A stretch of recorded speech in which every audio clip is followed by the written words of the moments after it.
السلام عليكم ورحمة الله وبركاته. كم جرتن كبجمتوتا في جالسنتوني هردفتوني برسارو ماب. الحمد لله خاني نجا كوت نجاني كي انجر الله خنك بجادا بك جرتن مرت نجا داوتن كي باغا مدن ايمون وان حار وجايبا وان باجي تو بريدا تي وان باجي تو فايدة اسني كم سني في دجرا إني اسمال جتنيو نجا فتاي شودا مساجين سنا بودا نما وليف بريستان وفين اوتوماتيكالي اسم برايس نم اسم برايس تاني اسم برايسي مساجين اسم وليف ارجتا سوني ديليت تحجي شودا تني barreeffama haa ta'u, suuraa haa ta'u, sagalee haa ta'uti.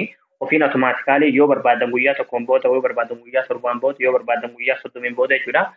Automaatikaalii gama lachuutu bada jechuudha. Isin biraas ni bada, nama ergitaniif san biraas ni bada jechuudha. Egaa daawwatan kiyyaa wanti kun waan baay'ee tokko bareedaa ta'e jechuudha. Waan baay'ee tokko iccitii keessan eeguu danda'udha jechuudha.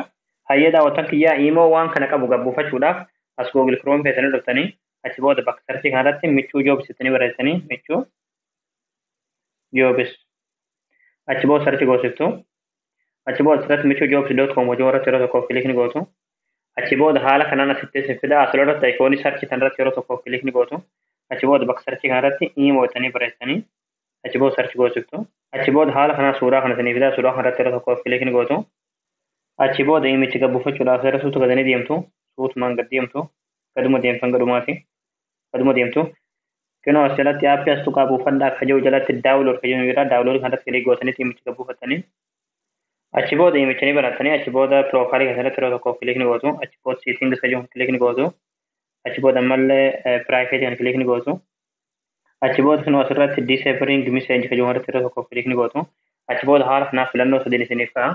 Filannoo sadeen kun jechuudha yoo barbaadan kan guyyaa tokkoon booda ofiin automaatikaalii gama lachuutu nu baduu kaayachuu dandeessan jechuudha. Yoo barbaadan torbaniin booda akka badutti kaayachuu dandeessan yoo barbaadan soddoma kaayachuu dandeessan jechuudha.